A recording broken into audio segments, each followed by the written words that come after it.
다시 우리 하나님의 귀한 약속의 말씀 봉독합니다. 스가랴 12장 10절 말씀입니다. 내가 다윗의 집과 예루살렘 거민에게 은총과 간구하는 성령을 부어주리니 그들이 그 찌른 바 나를 바라보고 그를 위하여 애통하기를 독자를 위하여 애통하듯 하며 그를 위하여 통곡하기를 장자를 위하여 통곡하듯 하리로다. 그날에 예루살렘에 큰 애통이 있으리니 무기또 골짜기 하다드림 문에 있던 애통과 같을 것이라. 온 땅 각 족속이 따로 애통하되 다윗의 족속이 따로 하고 그 아내들이 따로 하며 나단의 족속이 따로 하고 그 아내들이 따로 하며 레위의 족속이 따로 하고 그 아내들이 따로 하며 시므이의 족속이 따로 하고 그 아내들이 따로 하며 모든 남은 족속도 각기 따로 하고 그 아내들이 따로 하리라.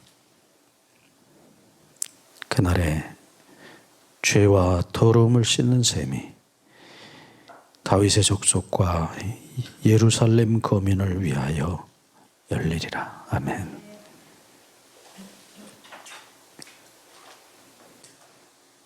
지난 시간에 이어서 우리가 이 거듭남에 관한 말씀 좀 오늘 다시 한번 마무리를 하고자 합니다. 말씀드렸듯이 거듭남은 종자가 바뀌는 것이라 말씀드렸어요. 그래서 이 종자가 바뀌지 않으면 예수님 말씀대로 하나님 나라를 볼 수 없습니다. 이 구원에 대한 절대적 조건입니다. 세상의 모든 사람이에요. 예수님을 믿는 사람이든 믿지 않는 사람이든 상관없어요. 세상의 모든 사람은 다시 태어나야만 하나님 나라를 볼 수 있습니다. 그래서 이 거듭남을 통해서 하나님 나라에 들어가는 것, 하나님 나라를 보고 하나님 나라에 들어가는 것은 현재적 사건이에요. 미래 사건이 아니에요. 요한복음 3장 3절 그리고 요한복음 3장 5절에 어떤 분들은 이 말씀을 구별하시는 분들도 계시는데요. 3절에는 볼 수 없다, 5절에는 들어갈 수 없다 이렇게 말씀하기 때문에 그게 마치 다른 것처럼 말씀드리지만 여러분 그렇게 생각되지 않으시죠? 본다는 말씀이나 들어간다는 말씀은 동일한 말씀이고 또 다른 쪽에서 설명하신 것뿐이에요. 그래서 우리 이제 하나님 나라라는 말씀이 이 마태복음에는 아주 주류를 이루는 하나의 주제예요. 이 성경을 연구하시는 분들이 하나님 나라에 대한 많은 이야기들을 하고 계십니다. 근데 이 하나님 나라는 두 가지로 분류를 하죠. 하나는 은혜의 왕국, 두 번째는 영광의 왕국, 그렇게 보통 분류를 합니다. 그 은혜의 왕국은 바로 지금 우리 현실에서 이루어지는 왕국이고요. 영광의 왕국은 장차 주님께서 재림하셔서 실제로 우리 몸이 완전히 죄 없는 몸으로 부활해서 하나님 영광의 나라에 들어가는 그것을 영광의 나라라고 흔히 표현을 합니다. 그런데 문제는 이 영광의 나라에 들어가기 전에 먼저 거듭나서 은혜의 왕국 안에 들어가지 못하면 영광의 왕국에는 결단코 들어가지 못한다는 얘기입니다. 그래서 여기 예수님께서 요한복음 3장 3절과 5절에 말씀하신 이 하나님의 나라라는 말씀 속에는 이 두 가지가 다 포함되어 있어요. 네. 선결 조건, 영광의 왕국에 들어가는 선결 조건이 거듭남이에요. 은혜의 왕국에 먼저 들어가야 하나님의 영광의 왕국을 유산으로 받을 수 있다는 사실이에요. 자, 하나님의 나라라는 말은 분명합니다. 무엇이에요? 하나님이 다스리시는 나라예요.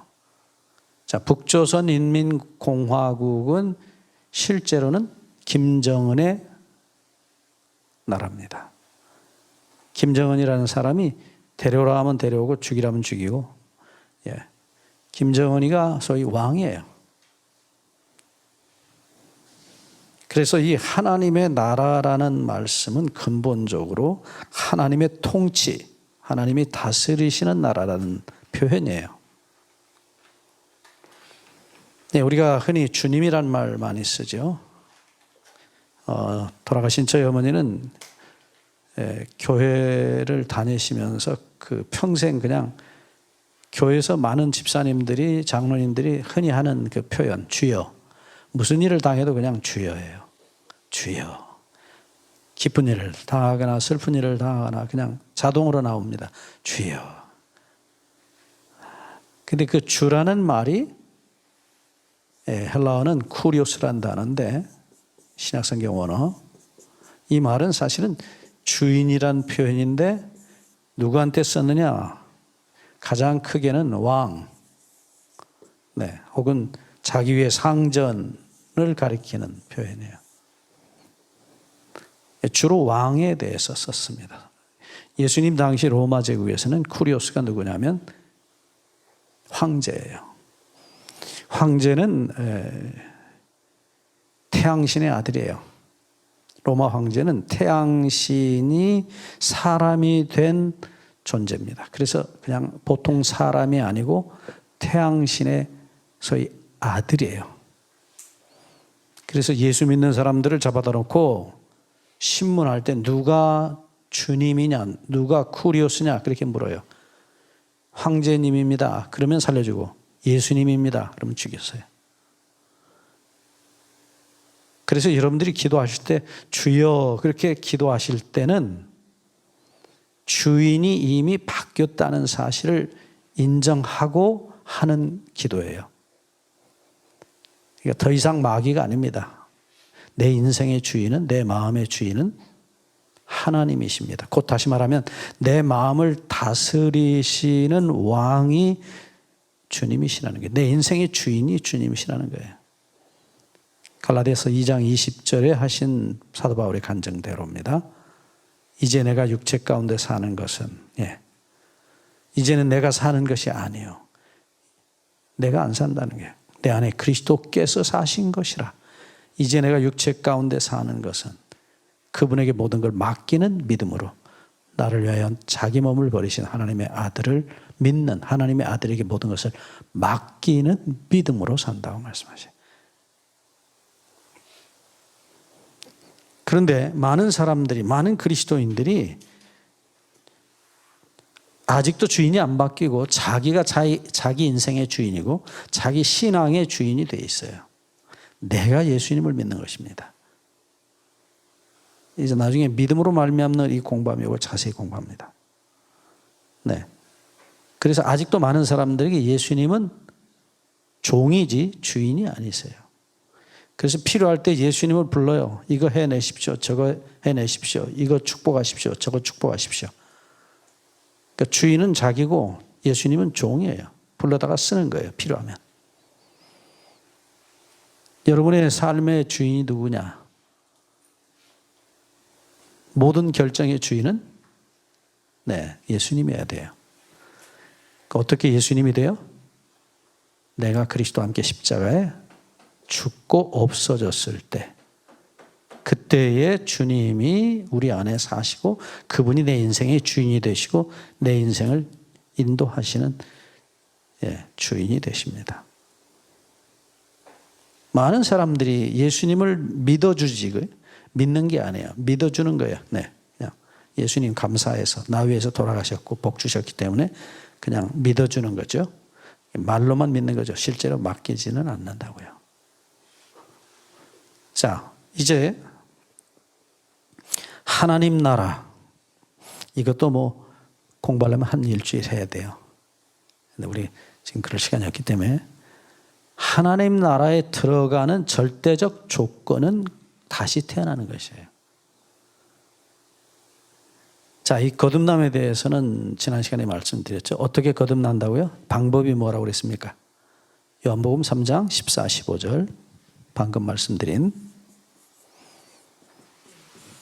네, 이미 이루어 놓으신 구원, 십자가에서 주님께서 우리를 위하여 돌아가시고 우리 죄를 완전히 용서해 놓으신 이 예수님 속으로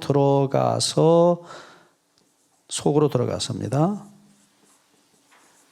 내 죄를, 정확하게는 내 존재를 맡기는 것이에요.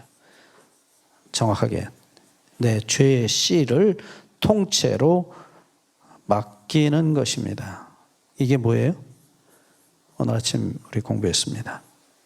이것을 믿음이라고 성경은 말하고 있어요. 이 믿음을 다시 되찾지 않으면 우리는 성경 말씀대로 되지 않는 거예요. 저를 믿는 자마다 믿어지는 것, 곧 믿음 자체가 안 이루어져요. 그러면 영생은 없습니다. 자, 이 믿음이라는 말씀 좀 다시 봅니다. 믿는다. 오늘 아침 우리 신약성경 헬라어에서 피스티오란 동사, 맡긴다는 동사란 말씀 우리 이미 공부를 했습니다. 이 말씀이 가장 우리말에서 좀 뭐랄까요, 생생하게 그대로 잘 표현된 말씀이 있어요. 그게 누가복음 16장 11절 말씀입니다. 거기 보시면 아침에 우리 보신 요한복음 2장 23절, 24절에 나타난 말씀과 비교해 보시면서 이 말씀을 보시면 여기 피스토란 동사가 어떻게 쓰였는지 보입니다. 너희가 만일 불의한 재물에 충성치 아니하면, 그 다음 말씀 보세요. 누가 참된 것으로 너희에게 맨 끝에 맡기겠느냐라고 말하고 있어요. 맡기겠느냐. 그 말이 피스티오예요. 거기다 써주세요. 그러니까 자, 아주 우리 한글로 제대로 그 본래 뜻이 그대로 잘 드러난 말씀이에요. 너희가 작은 일에 충성하지 아니하면, 신실하지 아니하면 어떻게 큰 것을 맡을 수 있겠느냐. 자, 그러니까 여러분들, 우리가 영원한 생명이라는 그 큰 정말 보물을 맡으려면 작은 일에 충성해야 된다는 거예요. 작은 일에 충성하는 것이 영원한 것을 맡을 수 있는 준비예요. 그 작은 일이 뭐겠어요? 지극히 작은 일이, 아주 작은 일이, 아주 쉽고 아주 단순한 일이 뭐예요? 내 죄 덩어리를 통째로 맡기는 거예요. 그거보다 더 쉬운 일이 어디 있어요? 그런데 그것이 가장 어려운 사람은 어떤 사람이냐? 자존심, 교만을 가지고 있는 사람이에요. 자, 가룟 유다가 멸망한 이유가 뭐죠? 자존심 때문이었어요. 여러분, 자존심을 버리는 것 같이 쉽고 반대로 자존심을 버리는 것 같이 어려운 일이 세상에 없어요. 세상에 쉽고 세상에 어려운 일이 그 자존심이에요. 교만이에요. 자, 이제 어떻게 거듭나느냐?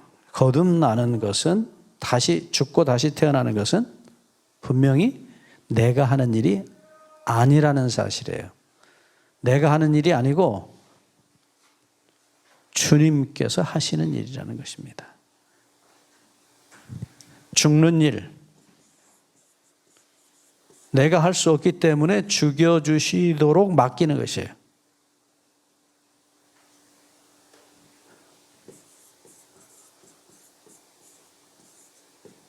자, 여러분, 오늘도 여러분들이 우리 간증하셨는데, 자, 보시죠. 내가 내 자존심을 죽일 수가 없어요. 내가 내 속에 있는 암덩어리 죽일 수가 없어요. 그러니까 누구한테 맡기라 돼요? 암덩어리 내가 스스로 없앨 수 없으니까 의사 선생님에게 맡기는 거예요. 뭐 그걸 방사선으로 없애든지 수술을 해서 없애든지 항암제를 투여해서 없애든지 그건 뭐 방법은 알아서 하시겠지만 완전히 통째로 자신을 맡길 수밖에 없다. 내가 회개가 안 된다. 용서가 안 된다. 사랑이 안 된다. 달리 방법 없어요. 마태복음 9장 13절에 예수님 말씀하신 너무나 단순한 얘기예요. 건강한 사람에게는 의원이 쓸데없고 누구에게? 내 병든 자에게라야 쓸데있느니라. 그리고 내가 건강한 의인을 부르러 온 게 아니라 병들어서 어찌할 수 없는 죄인을 부르러 왔다. 왜요? 고쳐주시려고요. 아주 단순해요. 여러분들 제발 여러분이 여러분을 스스로 고치려고 하지 마세요. 여러분이 여러분을 스스로 죽이려고 하지 마세요. 절대로 안 죽어요. 다 경험해 보신 분들 알아요. 예수 오래 믿은 분들은 그거 아주 뼈저리게 느끼잖아요. 그렇기 때문에 어떻게 해요? 맡기시라고요. 그게 믿음이에요.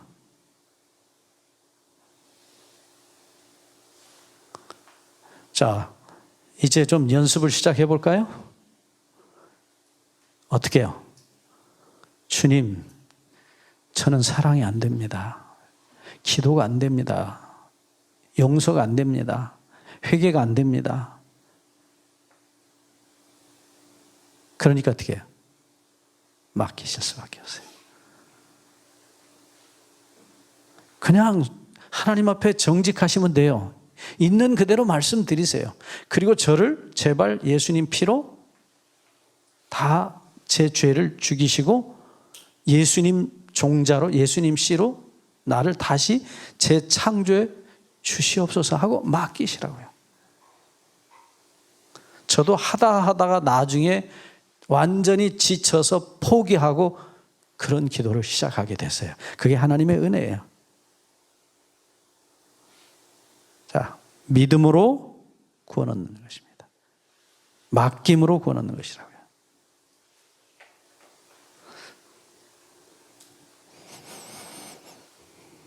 제가 여러분들 지금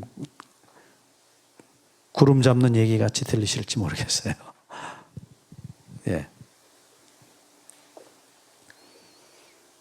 우리 영성훈련에 한 집사님이 오셨어요.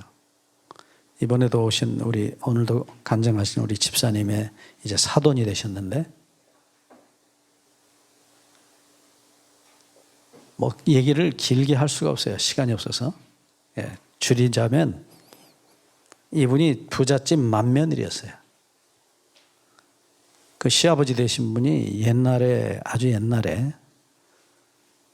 이렇게 조금 돈이 모아지면 땅을 사고 그렇게 해서 땅 부자가 됐어요.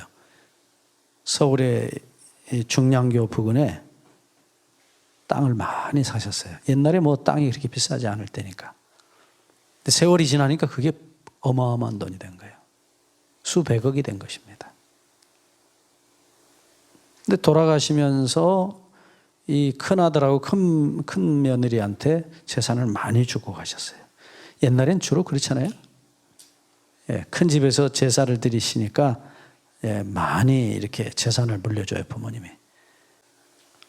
근데 그 많은 재산을 많이 큰아들한테 물려주고 하셨는데 돌아가신 뒤에 형제들끼리 싸움이 벌어진 거예요. 요즘 법적으로 하면은 내가 가져가야 될 몫이 있는데 왜 큰형이 다 가져갔냐. 그런데 재밌는 일은 그 어머니 되신 분이 아주 민주적이셨던 것 같아요. 아, 그렇지.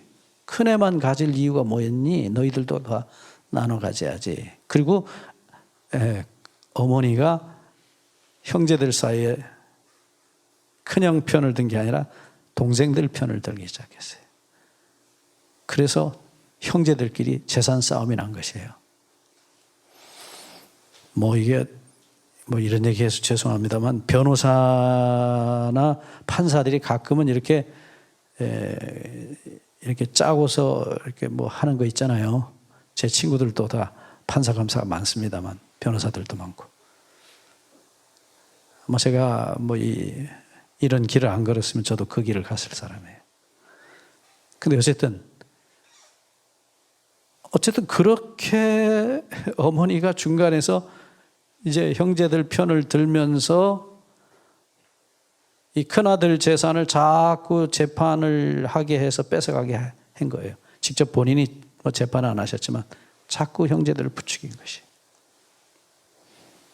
그런데 큰 동생하고 싸움, 재판 싸움 몇 년, 그 다음에 또 딸, 그 다음에 그렇게 해서 세월이 지나면서 그 많던 재산이 싹 없어졌어요. 변호사들 중에 그런 사람들이 있대요. 다 변호사가 그렇겠어요. 착한 사람도 많이 계시겠지만 이렇게 이번 재판 내가 이기면 당신 나한테 얼마 주라. 적지 않은 돈이죠. 몇백억이 몇십억이 왔다 갈 때 할 때는 단돈 몇 억만 받아도 어마어마한 돈 아니에요. 근데 그렇게 해서 형제들이 많으니까 재판이 꽤 오랫동안 계속되면서 재판 비용으로 이 큰형 재산은 거의 다 날아가고 나중에 다 뺏기고 결과적으로 집도 없이 길거리에 나앉았어요. 정말 집도 없어졌어요. 그래서 그 남편 되신 분은 회사 가서 숙직실에서 자고 이 집사님은 딸 집에 가서 애기 봐준다고. 집이 없으니까 어떻게 하겠어요. 그러면서 그 오랜 동안 쌓인 스트레스가 뇌하수체 종양으로 바뀌었어요. 여러분 뇌 속에 뇌하수체라는 게 있죠. 거기 종양이 생긴 거예요. 엄청나게 커졌어요. 그래서 이게 시신경을 누르니까 눈이 보이지 않는 거예요. 여러분 어떻게 해요? 어떻게 하겠어요? 이 집사님이 자기 시어머니하고 같은 교회를 다녔어요. 근데 오랜 동안 교회에서 어머니는 앞에 앉고 며느리는 뒤에 앉고 서로 지나쳐도 인사도 안 하고 보지도 않고 원수가 된 거예요. 근데 이제 그 스트레스로 정말 이 뇌 속에 암이 생겼는데 아산병원에서 희망이 없다. 많이 울었다 그래요. 그분이 나중에 자기 간증을 하는데 많이 울었대요. 자기 남편에게 포악하고 소리를 지르고 울었대. 내가 당신 집에 시집 와서 얻은 게 이거냐.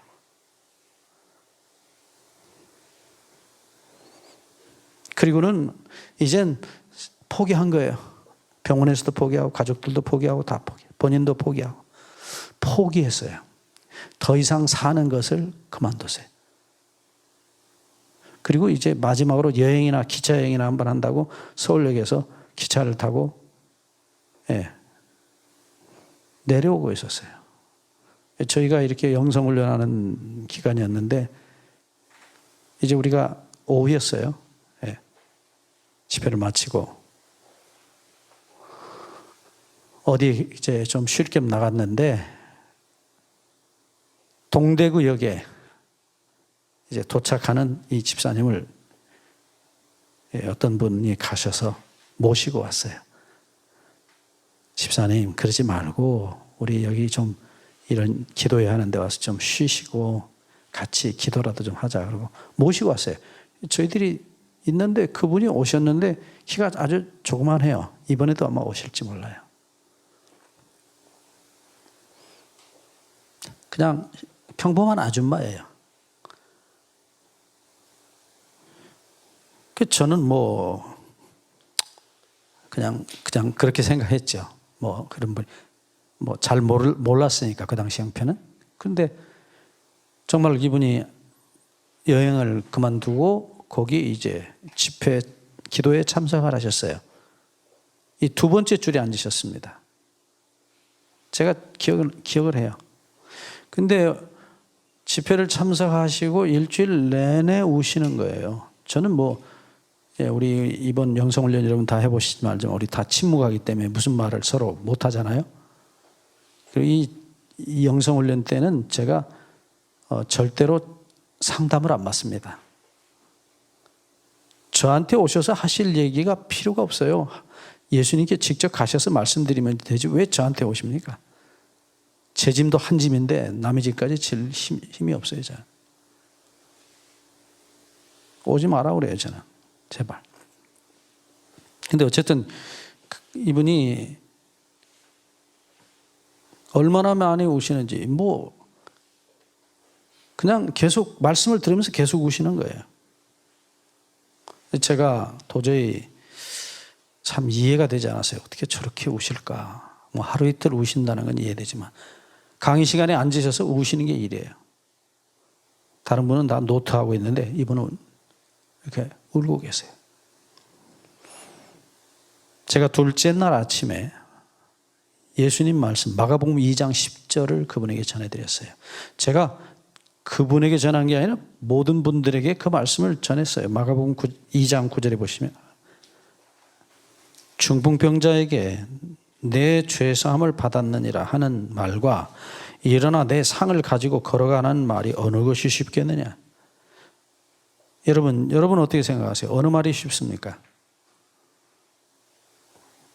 죄사함을 받았느니라는 말하고 일어나서 상을 들고 건강하게 걸어가라. 그 두 말씀 중에 어떤 것이 쉽겠어요? 네, 죄사함을 받았느니라는 말이 더 쉽죠. 그럴까요? 자, 우리 지난번에 은혜에 대해서 공부할 때 말씀드렸어요. 특별 은혜가 있고 일반 은혜가 있다 그랬어요. 여러분, 특별 은혜는 죄 용서의 은혜인데 그 죄 용서를 위해서는 반드시 죄값을 치러야만 된다고 말씀드렸어요. 그러면 죄값이 치러지려면 죄의 싹은 사망인데 누군가는 죽어야 돼요. 그러면 여러분들 중풍병자에게 침을 잘 놔서 중국에 있던 한의사처럼 침 잘 놓는 물은 침을 딱딱딱 몇 개 꽂으면 중풍병자가 반드시 일어나 걷는답니다. 네? 저희 그 처삼촌 되신 분이 한의학 박사라서 제가 가끔 그런 기적 같은 소리를 들어요. 북경에 가면 중국에 50대 명의가 있어요. 옛날에 같으면 황제 밑에 황제를 보유하는 그런 명의들이 있어요. 그분들이 지금은 이제 공산당 예를 들면 시진핑 같은 사람 다 이렇게 보유하는 분들이. 근데 거기 실제로 우리 그 삼촌 되신 분도 한의학 박사님이신데 그 북경에서 그런 거 봤대요. 마취하지 않고 침을 놓고 산채로 사람을 수술하는 거예요. 뇌수술을 더군다나. 이해할 수 없는 얘기예요. 한의가 얼마나 한의의 기술이 대단한 겁니다. 네. 꽂아놓고 뇌를 열고 수술을 하더래요. 그건 저도 안 믿어져요. 본인이 보시고 얘기를 해주시니까 제가 그냥 믿어지는 거지. 어떻게 그럴 수가 있어요? 한의사들 정말 대단한, 참 중국의 그 수십억 인구 중에 그 중에 가장 뛰어난 그 방면의 의사들이 그렇게 있답니다. 근데 어찌됐든 그 의사들 중에 아주 탁월한 분이 중풍병 이렇게 침 몇 개 놔서 일으킬 수 있어요. 그건 사람도 할 수 있는 일이에요. 그런데 죄 용서는요? 아니에요. 누구의 목숨이 필요한 거예요. 우리가 보기에는 네 죄사함을 받았느니라는 말씀이 쉬운 것처럼 보이죠? 아니요. 전혀 아니에요. 자, 예수님께서 이 중풍병자를 향해서 뭐라고 말씀하시느냐? 마가복음 2장 5절을 보시면 예수께서 저희 믿음을 보시고 중풍병자에게 이르시되 소자야 내 죄사함을 받았느니라.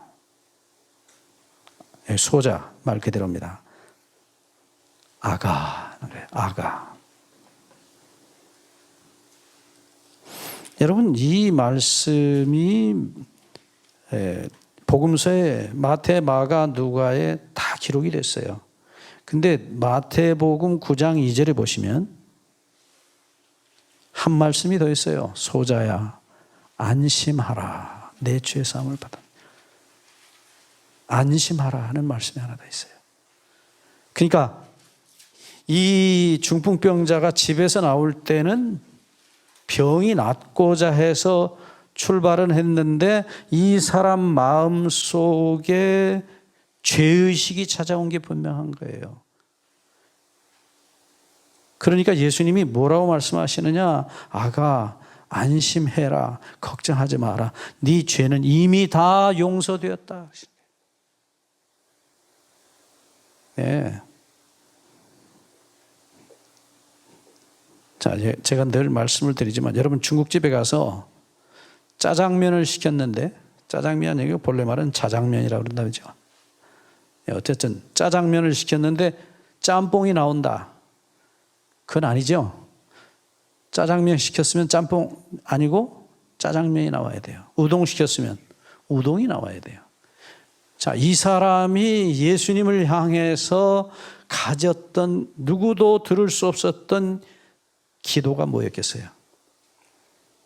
뭘 주님께 지금 구하고 있습니까? 이 움직일 수조차 없는 이 들것에 들려온 이 사람.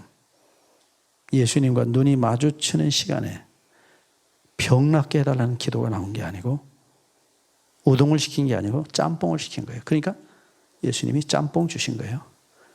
소자야 아무 걱정하지 마라. 네 모든 죄를 내가 다 이미 용서했다. 예, 제가 이 말씀을 그 아침에 전했어요. 그냥 저는 말씀이 있으니까 그냥 전한 것뿐이에요. 그런데 희한한 일이 벌어진 것입니다. 저를 통해서 주님께서 그 집사님의 가슴에 이 말씀을 딱 꽂으신 거예요. 이 집사님은 이미 자기 삶을 포기했어요. 이제 죽기 위해서 준비하고 있었어요. 근데 죽으려고 하다 보니까 무슨 생각이 드느냐면 내 그 원수 같은 시어머니를 내가 용서할 수 없다는 사실을 깨달았어요. 사랑이 안 된다는 걸 깨달았어요. 원수를 사랑하라 그랬는데 원수가 사랑이 안 되는 거예요. 사랑할 수 있다면 여러분이 의인이지 죄인이 아니에요. 죄인이 죄를 짓는 것은 당연한 것이에요. 죄인이 용서하지 못하는 것은 당연한 거예요. 콩 심어서 콩밖에 안 나와요. 어떻게 팥이 나옵니까? 그러니까 저나 여러분들이 사는 삶 자체가 죄의 열매를 맺힐 수밖에 없어요. 100번, 1000번 해도 그 팥은 팥이에요. 콩이 안 나온다고요. 근데 우리는 콩도 나올 수 있다고 얘기하죠. 아닙니다. 그거 알기까지가 그렇게 쉬운 과정이 아니에요. 그러니까 예수 믿어서 점점 착해져서 내가 팥종자인데 나중에 가면 콩종자도 나온다. 콩씨도 나온다. 그런 얘기예요. 그건 예수님이 절대로 그렇게 말하지 말라고 그러셨어요. 마태복음 12장 33절에 마태복음 12장 34절 너희가 왜 말을 그렇게 섞어서 하느냐? 뭐라고요? 좋은 열매가 나오기 위해서는 네가 좋은 씨가 돼야 된다. 좋은 나무가 돼야 된다. 근데 너희는 왜 말을 섞어서 하냐요? 그렇게 주님께서 질문하세요. 좋은 씨 씨로부터 좋은 열매가 나오고 못된 씨로부터 못된 열매가 나오지 섞어져 나오는 법은 없다. 그것을 영적 진화론이라고 그래요. 예? 못된 열매, 못된 나무가 점점 착해져 가지고 진화해서 그 다음에 좋은 열매 또 낼 수 있다. 그래서 마지막엔 좋은 나무가 된다. 과학에만 진화론이 있는 것이 아니에요. 이 신앙 세계에도 막연하는 진화론이 있어요. 자, 다시 돌아갑니다. 여러분, 예수님이 이 비참한 지은 것이 죄밖에 없고 이제 남은 것은 뭐밖에 없어요? 죄로 병든 몸밖에 남은 게 없어요. 아무것도 남은 게 없어요. 죄와 병든 몸만 남았어요. 이 사람이 병이 낫는 것보다도 더 그 마음속에 찾아온 어마어마한 부담, 그것은 내 죄를 어떻게 할 것이냐는 거예요. 아마도 예수님이 그 음성을 들으셨을 거예요. 이 중풍병자의 말할 수 없는 그 간절한 눈 속에서 주님은 그의 기도를 들으셨어요. 주님, 나 같은 죄인도 용서받을 수 있습니까?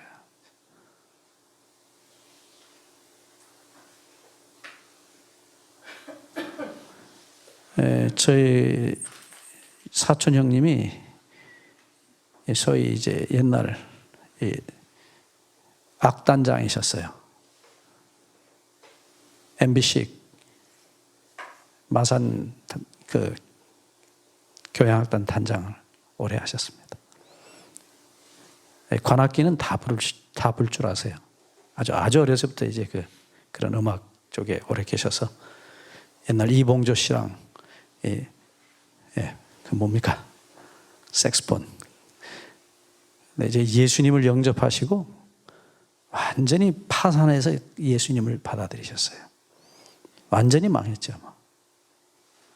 뭐 맨날 그거 저녁에 가서 그렇게 야간 업소 다니시고 하시면서 돈 많이 버셨어요.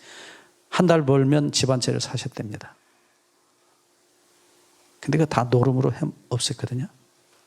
그리고 나중에 그렇게 되셨는데 연세 많으셔서 이제 신앙을 하시고 자기 인생을 회개하면서 평생을 잘못 살았기 때문에 남은 이 얼마 남지 않은 인생이라도 좀 바르게 살아보겠다고 교회마다 다니면서 무료로 색스폰, 뭐 플루트, 클라리넷 이런 거 관악기 가르치셨어요.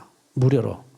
그리고 그때로부터 예수님을 영접하시고 그 후로는 절대로 세상 유행가를 연주 안 하셨어요. 근데 완전히 뭐 이렇게 없어지고 나니까 어떤 집사님이 이제 우리 형님 보고, 집사님, 내가 돈 될 테니까 당신 뭡니까? 색스폰으로 찬송가 연주하는 거 좀 녹음해달라고. 그래서 조그마한 옛날에 CD도 만들어냈습니다. 근데 그 CD 만들 때 그렇게 많이 우셨대요. 형님이 저보고 그래요. 어이, 동생, 내가 얼마나 NG를 많이 냈는지 모르네. 도저히 부를 수가 없다는 거예요.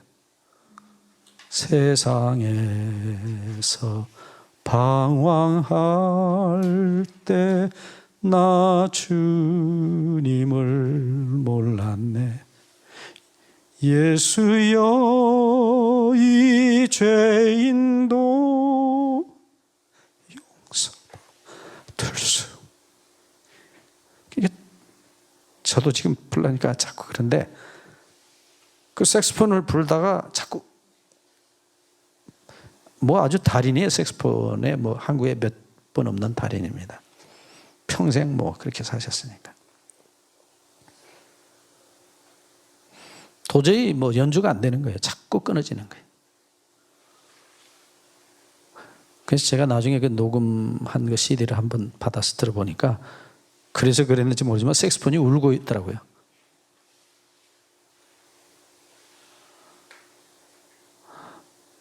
예수여, 이 죄인도 용서받을 수 있습니까? 평생 지은 것이 죄고 남은 것이 병든 몸뿐이면 나 같은 인생도 용서받을 수 있습니까? 우동을 시켰어요, 예수님에게. 우동 주실 수 있습니까? 그러니까 뭐 주셨겠어요? 당연히 우동 주신 거죠. 짬뽕 주신 게 아니에요. 야, 네 병 나았다. 아니요. 이 사람 병 고치려고 예수님 앞에 온 게 아닌 것이에요. 처음에는 병 고치려고 왔겠죠. 근데 성령이 감동하셔서 이 사람이 내 인생이 어쩌다 이렇게 됐는지를 성령께서 보여주시면서 자기의 죄를 보이시자 이 사람이 그 간절한 애절한 눈으로 주님을 향해서 했던 말씀이에요. 주님, 나 같은 인간도 용서받을 수 있습니까? 당연히 뭐가 나오겠어요? 우동 시켰으니까. 우동 나온 거예요. 소자야, 안심하라. 내 죄 사함을 받았느니라. 그 말씀을 제가 그날 아침에 그 집사님 일부러 들으라고 전한 건 아니에요. 제가 복음을 그냥 단순히 전했을 뿐이에요. 근데 그 말씀이 그 집사님 가슴에 그대로 꽂힌 거예요. 그렇게 울기 시작한 거예요. 그러니까 자기는 이미 사는 것을 포기한 사람이에요. 뭐 누구도 그 사람이 다시 산다는 얘기를 할 수가 없는 입장이거든요. 이젠 죽음을 기다리는 사람.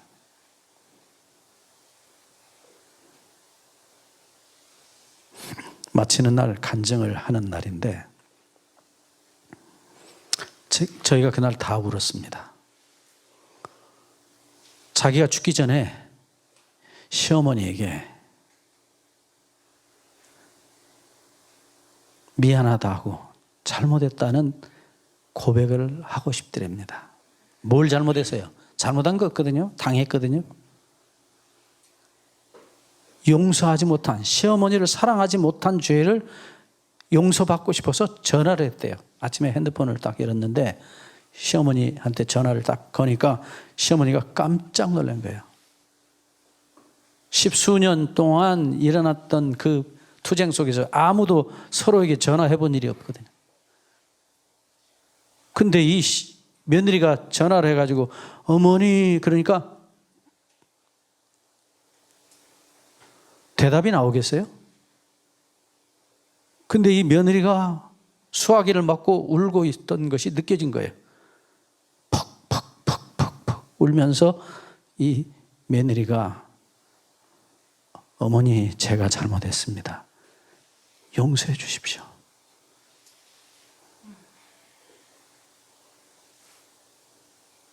여러분, 이 시어머니가 완전히 충격을 먹은 거예요. 말씀을 못 하시더래요. 말이 나오겠어요?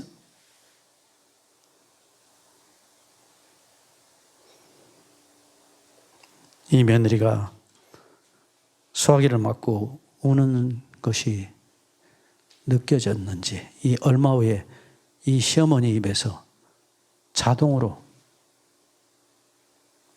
아가 내가 잘못했다. 그리고 그 전화기를 붙들고 시어머니와 며느리가 그날 아침에 울고 서로를 용서하게 된 거예요. 그리고 본인은 이제 내가 죽을 준비 다 됐다. 하나님 앞에 갈 준비 끝났다.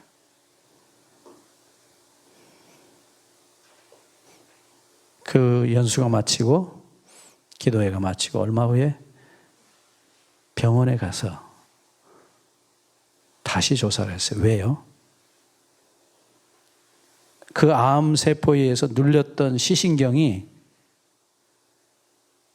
그래서 눈이 안 보이던 눈이 보이기 시작한 거예요. 그러니까 이게 뭐야?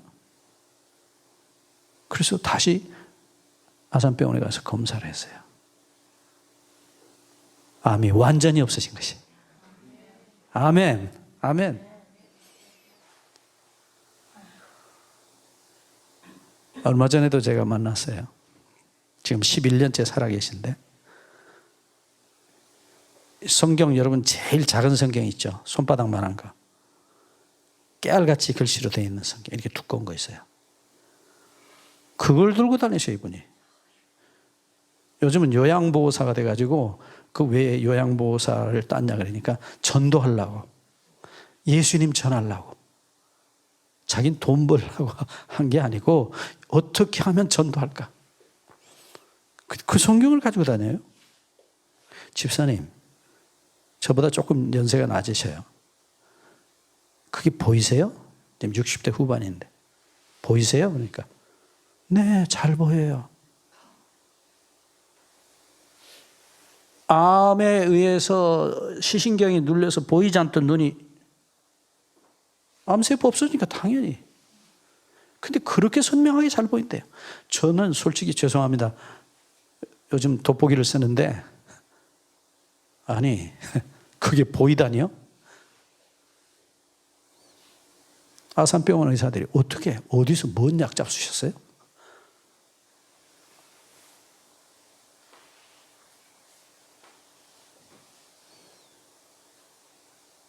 하나님 살아계십니까? 살아계세요. 그 중풍병자를 용서하신 주님께서 나중에 뒤에 뭐라고 그러셔요? 일어나 내 자리를 들고 걸어가라.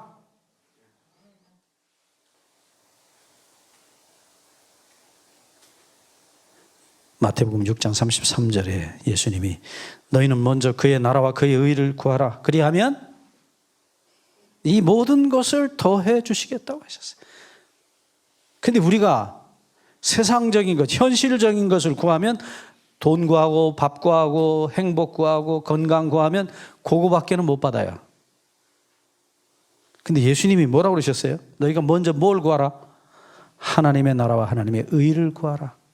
그리하면 나머지 것 보너스로 넘치도록 주시겠다고 약속하셨어요. 여러분 여기 왜 오셨어요? 뭐 찾으러 오셨어요? 하나님의 나라와 의를 찾으러 오셨죠? 그렇죠? 여기 요양원 아닙니다. 건강 찾는 병원 아닙니다. 저희가 나중에 하나님의 은혜로 하나님께서 우리에게 이런 영성훈련은 기도원을 주신다면 저는 지금 이미 정해놨어요. 간판을 어떻게 달까 하면 예수님 병원이라고 달라 그래요. 전주 가면 예수병원이라는 기독교 병원이 있어요. 참 이름이 너무 예쁘죠? 세상에 예수병원이. 예, 참 욕심나는 이름이에요. 예수병원. 근데 저는 감히 예수님을 예수라고 부르고 싶지 않아서 거기다 님자 하나 더 붙이려고 그래요. 예수님 병원. 예수님이 몸의 병만 고치러 오셨어요? 뭐 고치러 오셨어요? 내 마음 고치러 오셨어요. 자, 여러분, 마음의 병 고치면, 죄의 병 고치면 영원히 살고, 육신의 병 고치면 몇십 년 더 살아요. 뭐 택하실래요, 여러분들? 집사님, 뭐 택하실래요? 네? 계산, 산수 잘하세요. 제가 여러분들이 이 영성훈련에 오신 것이 너무 감사해요. 오는 사람 거의 없어요. 예, 우리 아침에 권사님 간증을 하셨지만 권사님이 건강하셨으면 모르겠어요. 네, 잘 먹고 그냥 행복하게 잘 사시다가 네. 그 성령님이 감동하시는 거거든요. 아무나 의에 줄이고 목마르지 않아요. 성령님이 감동하셔서 목이 마르게 하시고 그 필요를 느끼게 하시고 그 필요를 채우시는 거예요. 의에 줄이고 목마른 자는 복이 있나니 저희가 배부를 것이며.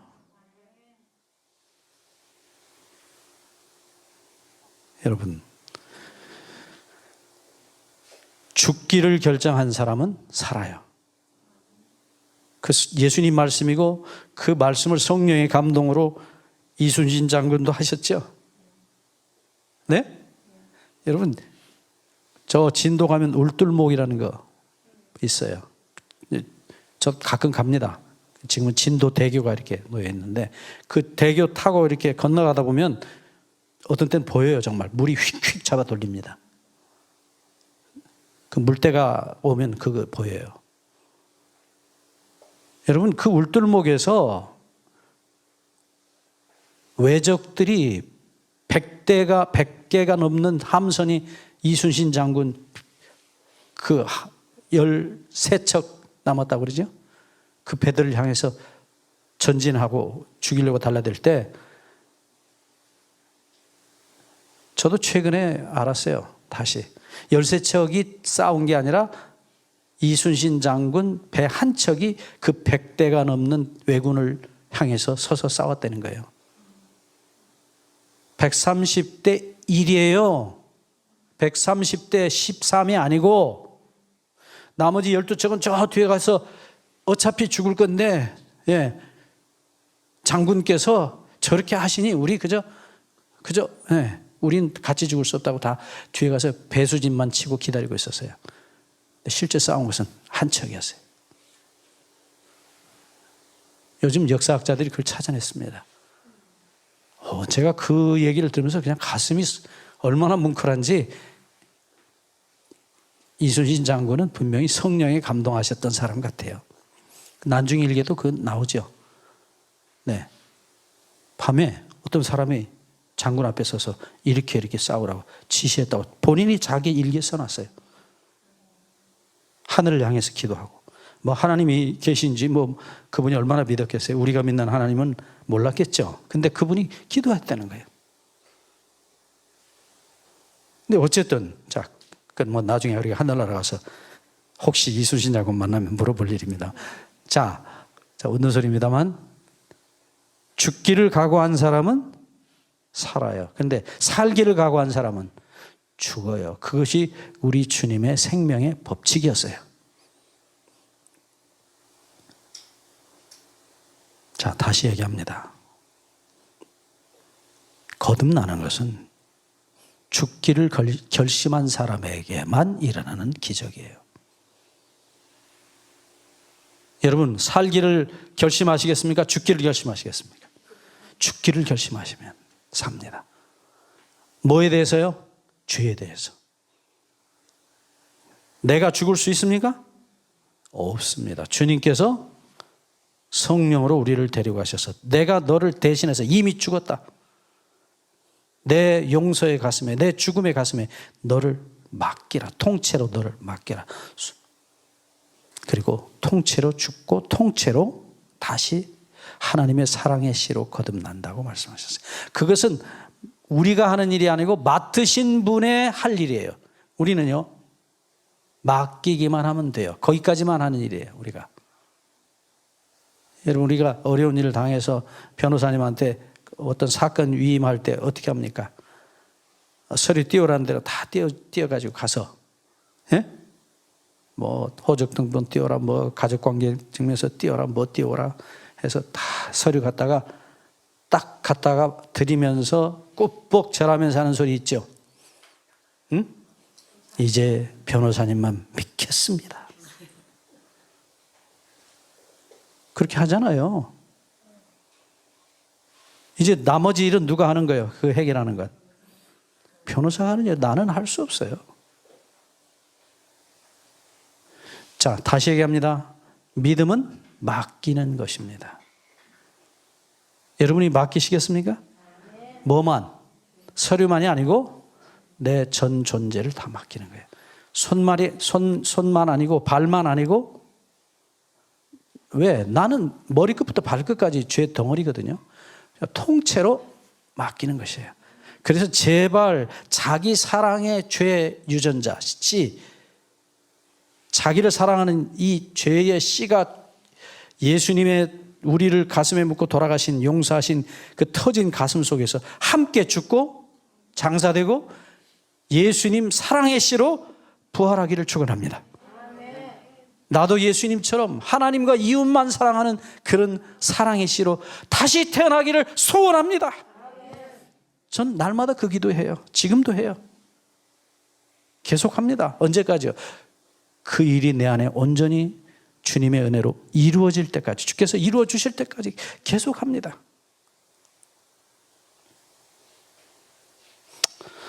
자, 우리가 이런 영성 훈련을 계속하는 이유가 뭔지 아시죠? 여러분, 성경에도 분명히 뭐라고 되어 있어요?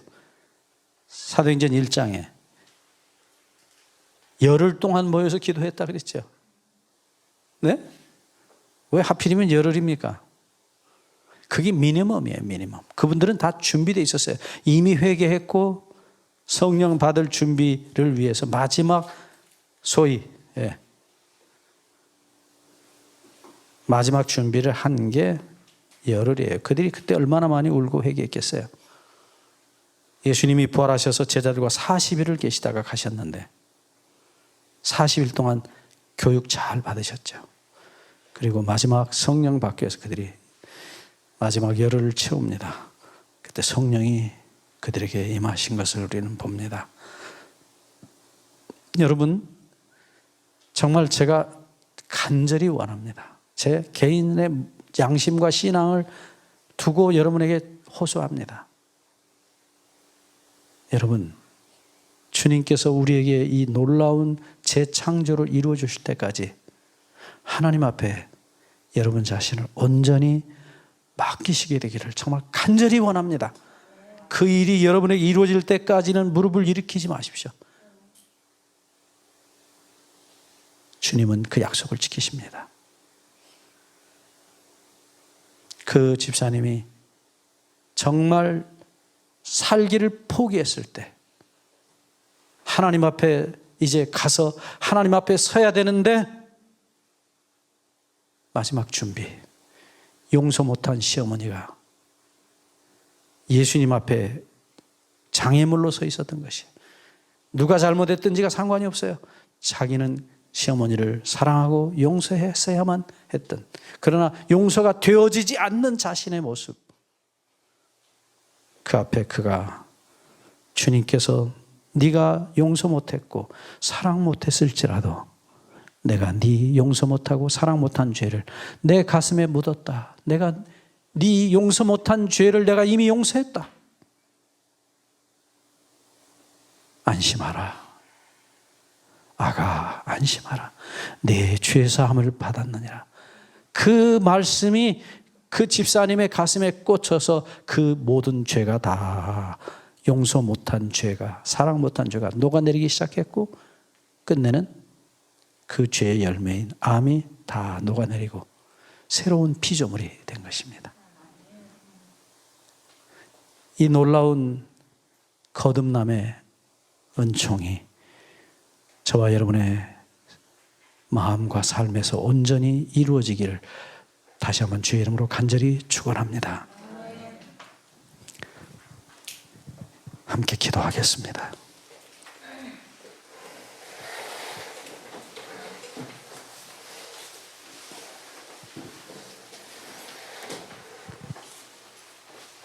하나님, 우리 아버지, 참으로 희망 없는 저희들, 용서도 사랑도 되지 않는 저희들, 죄 그 자체가 되어버린 저희들, 아버지, 그런 자식들을 자식이라고 가슴에 묻고 가신 그 무한하신 사랑, 오늘도 다시 들려주시니 감사하고 감사합니다. 아버지, 너희를 용서한, 너희를 묻은 내 가슴으로 돌아오라고, 내가 이미 다 용서했노라고, 걱정하지 말라고. 네가 비록 용서하지 못하고 사랑하지 못해도 그 죄를 이미 내 가슴에 묻었노라고 하신 아버지의 사랑으로 우리 다 가기를 원하오니 염치 없는 이 죄인들을 받아주시고 영원히 당신의 가슴에 묻어 없애주시고 사랑받게 할 줄 모르는 우리 아버지의 사랑의 종자들로 우리를 다시 낳아 주시옵소서. 감사하며 우리 주 예수 그리스도의 이름으로 기도하옵나이다. 아멘.